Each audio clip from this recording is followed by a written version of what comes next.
Hi there, hey there, hi diddly do there. Welcome, welcome, welcome, welcome. Alright, now it's time for a tale. But that's not a scary tale, no. No, I do, introduce it sometimes with that. Sorry about that. Mm, welcome to Humans Are Weird Monster Things, part two. Alright, now. Bell Mayflower, Fairy Research Team, Journal Entry 2, Human Entertainment. The research team decided to better understand humanity given the reports we needed to secure a base in the mortal world. However, due to, some concerns, namely how mortals seem to have tamed iron and used salts as condiments and are seemingly immune to true name magic, the Queen decided to assign some of her guards to us as we went. Ash Blossom, the acting captain of that unit, decided to follow me. She didn't seem to like humans that much, but she also has as many questions as I, though I'm a bit worried her intensity and glare might frighten them. Our first order was to go into one of those mortal apartment buildings that we learned about from their ad for homes, which was close to the area I previously investigated. It was a tall building made out of rock, molded into square shapes and stacked and melted and melded with combined with those glass windows and that poison metal. Iron. We made sure to equip ourselves properly to protect ourselves from the effects of iron with special magical devices. However, they only protect against a touch of it, and not from injuries from it. So we still need to be careful when handling sharp or dangerous iron objects. We also made sure to equip to be careful since we are unable to digest such things, and it's dangerous to beings such as us. We're also horrified to learn that both are in trace amounts in many human foods even. The landlord of the building, who was a nice enough fellow, his name was Rick.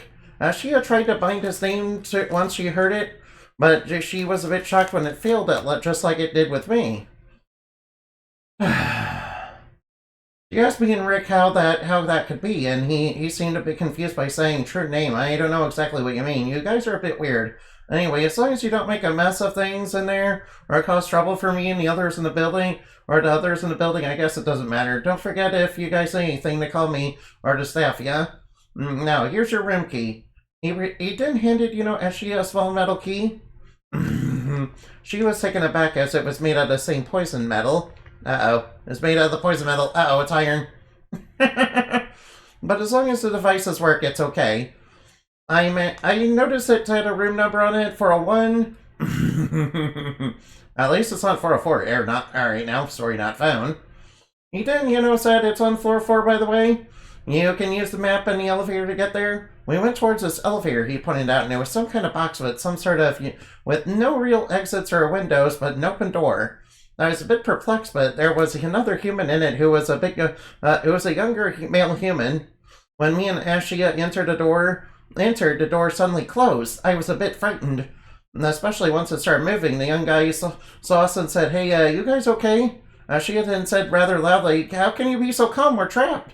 The young man clearly thought we were joking with him, said, "Hey, what floor do you want?" He pointed to some buttons that were aglow with artificial light. I noticed one that said 4, and he pressed it and said, that's mine also. Maybe we'll see each other around, maybe." Now, Shia was freaking out over the weird moving box trap mortals devised. I described it as a Venus flytrap of metal and wood. However, it opened the door on our floor, and we saw the whole numbers and a small garden with exotic human plants. Yeah, alright now. And I saw the number in a balcony overlooking the other floors, which happened to appear to be a man-made waterfall with a small garden of exotic human plants. Yeah, there we go. I like that. Humans must like those kind of things like we do in a way, maybe. Now, Shia was a bit lost as to where to go, but he noticed the numbers near the door and, took her to the one where the iron key had tagged, the iron key had tagged on it. We gladly opens the door to our studio apartment, as Mr. Rick put it. I noticed some familiar faces nearby as well. Emily from the supermarket was returning home from work, and Mr. Jerry came out on his walker as that's one As well as that one child whom I forgot to ask the name of from the weird Golden Arches place I visited previously was running by him. Very side, though the kid was very apologetic. He then saw me and was a bit surprised, but suddenly said, "Hey, aren't you Belle? Is that your mom with you? Well, so what's going on?" Now, she didn't like casual or informal tone, obviously used the more stiff, formal and stiff manner of the court she served. When I said, "Oh, that's Miss Shia, she's my partner in my research," Nellie then said half jokingly, sure, but you must really be committed to your game. I guess your mom's into it too, huh? Given your costumes and all." Shia then said, "Costumes? We really are." I then stopped as she and replied, "Anyway, I thank you for helping us out with our research, Miss Emily." I did said in the most formal way I could manage. Miss Emily casually said, hey, maybe you need some help setting up. I noticed you guys have all the stuff with you from a couple of days ago. Me and my hubby would help you out if you need it." Now, she was a bit offended and said, "But you can't just invite." I then told Miss Emily, "Sure, okay." Then Miss Emily came back to my apartment to get her hubby, whatever that is. Now, she asked me, "But courtesy and invitation laws," I then replied, "are different in this world, I think. Besides, we don't understand those devices or how to set them up, so we must so we might as well ask for a bit of help, right?" She sighed, annoyed by this, and said, "They could be dangerous." I then said, "Then we'll be mindful to not offend, I guess." She sighed, but she already broke courtesy. I then said, "You don't seem to mind too. They don't seem to mind too much one way or the other. Besides, we're here in their world, so maybe we could follow their rules for now instead of worrying about our own for now." She then said with a sigh, "Many in the court would have a field day with this." And I just shrugged it off. Yeah, alright now. Shortly after that, there was a knock at the door. I decided to answer, and it was Miss Emily and a man who I assume is the hubby she mentioned earlier. Miss Ellison said, "Hey, can we come in to help you set up?" Now, she was annoyed by this and I could feel her glare. I, however, decided to say yes. They then stepped in and began unboxing devices and setting them up. It wasn't long before everything was ready, including the DVDs and video games, and they left quickly thereafter. Miss Emily then saying, "Hey, want to hang out sometime? If you want to hang out sometime, you two are welcome, okay?" She then left, and she even gave me her husband's name, Paul. Again, the true name magic not working somehow. Must be those pesky immortal, middle names. She wondered what the strange dislike and chip-sized devices were for, and I said research as she had to better understand this world and its culture. She then said, "I am not so sure they understand that." I then said, "We're just unfamiliar with ours as we are with them, right? Can't you forgive them for that?" She then said, "But a bit is exasperated for now, but our court wouldn't be so casual about invitations into one's dwelling or such informalities." I then said, "Maybe, but we shouldn't waste our time on that here. After all, we're the ones that are strangers in their world, so it seems their customs are a bit different from ours." She then said, sighing again, "Very well, I suppose it's not why I'm here anyway. I am simply to protect you on our queen's order. So, what should we do now?" I then said excitedly, "First off, we should watch those DVDs and play those video games of theirs. Then we should, properly investigate those monsters they put in the cans, and also take up their invitation to." And she then said, "All right, fine, but one thing at a time, okay?" I then said, Sure, and besides, Miss Emily suggested these. And she said they're popular among mortals." She gritted her teeth in bed and said, "Of course." So we began watching the DVDs first. The first one were a series of human romantic comedies. I was a bit nervous. As I put in and, followed the instructions on how to start it up, I turned it on and the screen opened with a movie and said, human magic is strange. You said they have devices with similar such screens that they hold into their hands and seem focused on? I then said, I'm not sure what that's about yet, which is part of this experiment. As she had calmed down a bit and as the movie started displaying a human male's clumsy attempts to romance a female human, who was pretending not to be interested in spite of the clear feelings. Now there's Tsundere. And she became jealous whenever he showed interest in anyone else, and even got into misunderstandings when she thought he was doing something perverted, and even got violent. Yet they kept getting closer anyway, and the other girls that got introduced with their own personality quirks and various kinds, which always ended in comedy, often at the male human's expense. So they have seen, anime rom-coms. Ultimately, he eventually ended up with the main character. He eventually ended up with the main girl. And she confessed her feelings to him finally. She then said, "Why don't they just be honest from the start?" And why did the male human continue to be interested despite getting hit so much? I remember asking that question when I watched Love Hina. I shrugged and said, I am not sure. I know a romance isn't always so direct and might be subtle, but this is a bit much for our world. Do humans enjoy putting obstacles in the way and not being direct or take pleasure in being abused so much? She then replied, "How exactly do these devices work anyway? Was it all real event? Are humans actually like that? Why do they record such things on a weird magic disc?" I then said, maybe they etched something into the disc or something, or something with some sort of magic. She then said, "But why? Why make something like this? Maybe we'll better understand with the next one."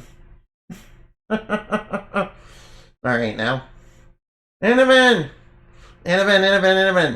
No, that's not how I work. Alright now, I am not a Dorito, and you guys don't know my true name because Indumati Evening Night's not my true name. Also, thank you, Vexus, for the bit. And welcome on in Anaban. You cuties. Welcome on in, you cuties, but I'm not a Dorito, and I'm not cute. And also, Indumati Evening Night's not actually my true name, okay?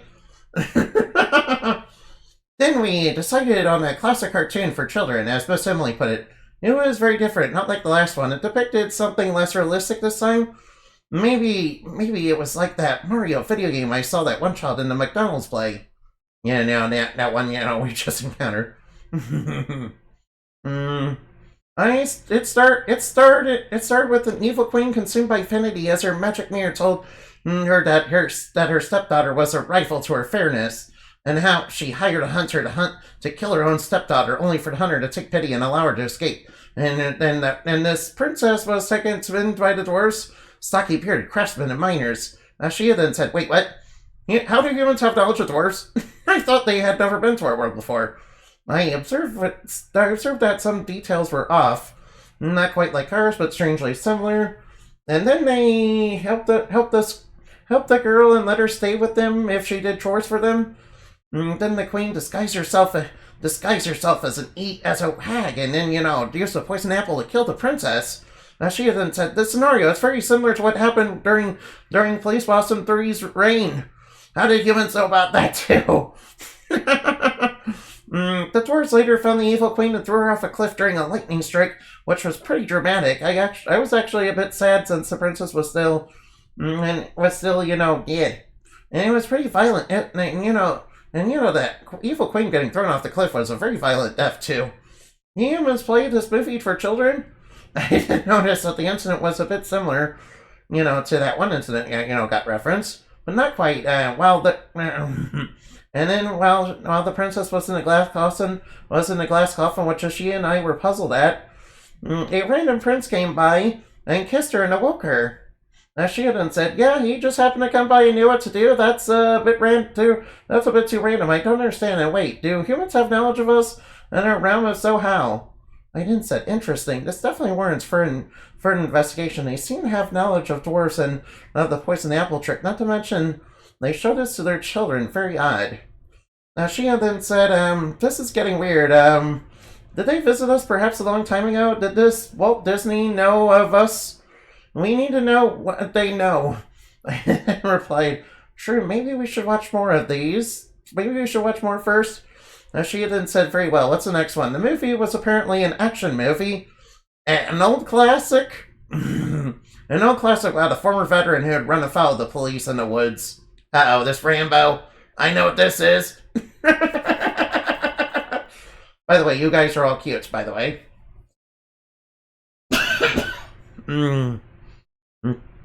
Sorry, my sinuses are, it's winter. When we start a strange dislike device in the machine, which I'm pretty sure reads them by now somehow. It displayed a veteran of a human's military who was down in his luck, and some of the cops captured him as a hippie, which we had no idea what it meant, but they were concerned about his weapon in an outburst earlier, then, began doing horrible, cruel things to him, like spraying him with water, as she was angry and said, humans do this kind of thing to each other? Decided to help her calm down a bit, and we kept watching. The male human had led the police after escaping into the woods, and they were trying their best to capture him, but the male human started to kill them with various weapons and traps.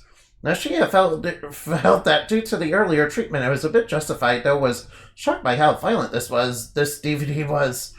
There were even people shooting at each other with terrible weapons that appeared to be devices that propelled bits of metal from a distance. I was shocked by this. Could humans do that with iron as well? Not to mention a large violent explosions that looked like, someone set off a whole necklace of fireballs or cast an explosion spell.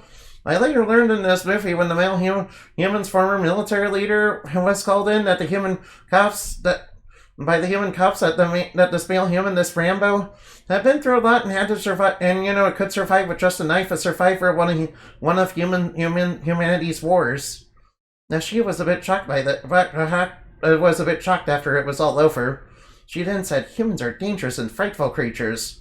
I was a bit frozen in shock and said, I can't imagine Miss Emily or Mr. Jerry doing stuff like that. There must be some reason or explanation as to why. Now she then held up the next movie. We must soldier on for now.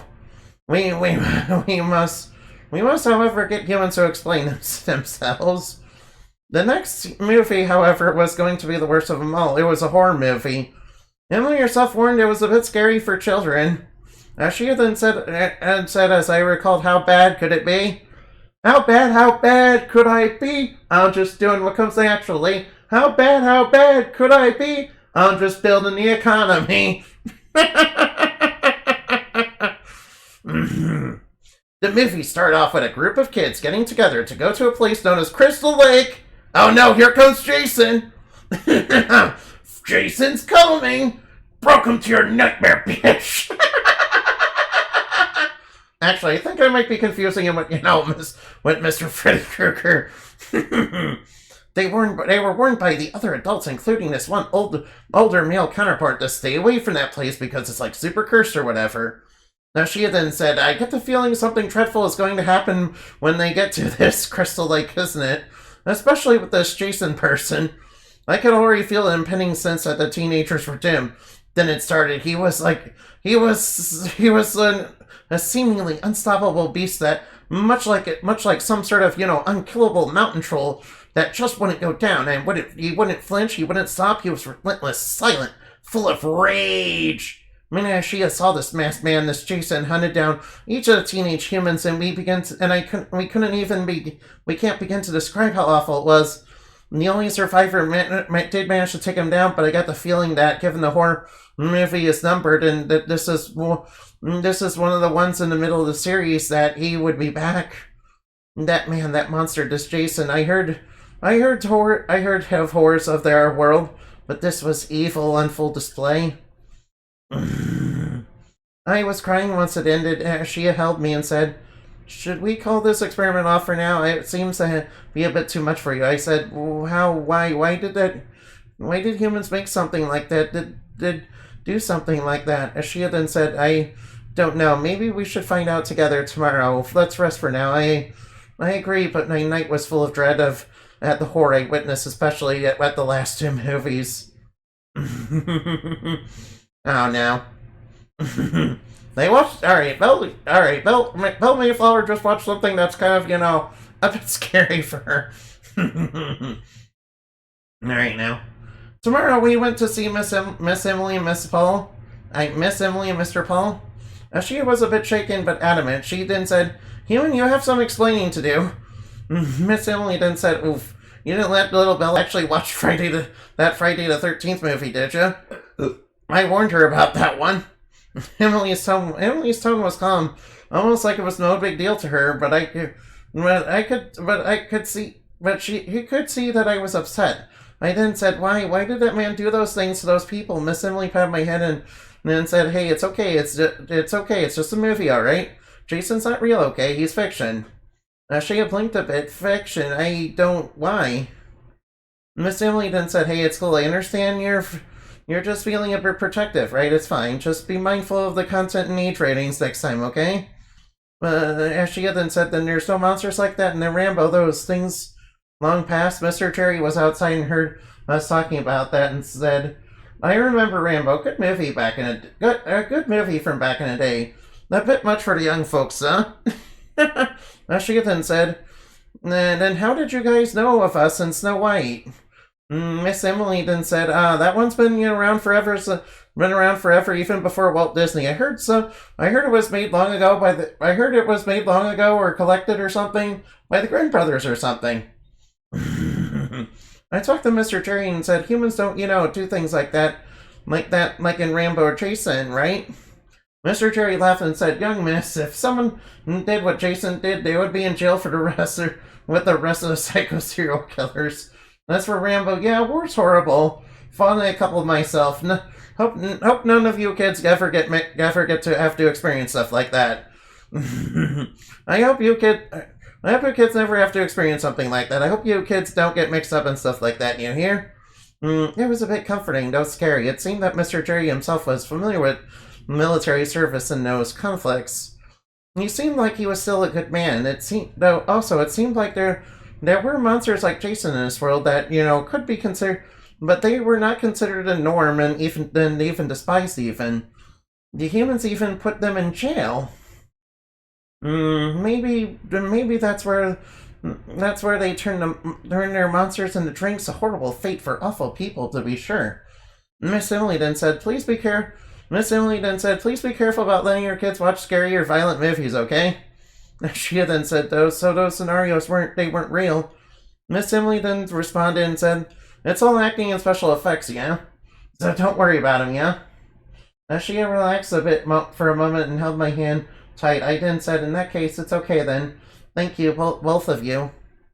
We then went back and I decided to make a special note of these things. It seems like to humans, the DVDs are simple fiction, though definitely a pretty chaotic medium that might be troubling to some, it seems. Later, I asked the kid who gave us his name as Sam if he knew a good video game. He recommended one from an older device he let me borrow that his parents, gave onto him. He said, you guys are like real fairies, right? I think you might like Zelda then. Don't forget to give it back when you're done with it, okay? It was odd. How did he know? Most humans just thought of us as weird cosplayers or in costumes.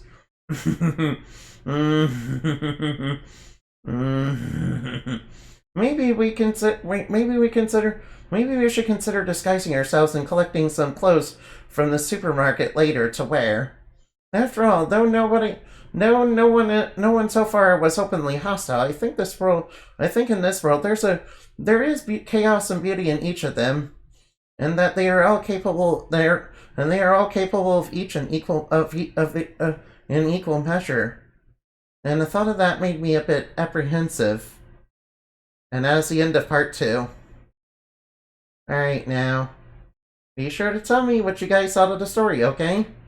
Now, let's go look for somebody to raid, yeah? Alright, now, oh. Hey, how about we raid Echo? Raid Eerie Echo Hound? Alright, I haven't done her in a while, so I might as well. No, wait, is my model frozen? Oh well, that's okay. That's okay, I don't want my VTuber model to move at all anyway. Oh well. At least the wings are moving, that's good. Yeah, maybe I should consider, getting some better lighting next time. Oh well. Alright, I did have good lighting when I started, but, I guess the sun went down too much. Anyway, goodbye.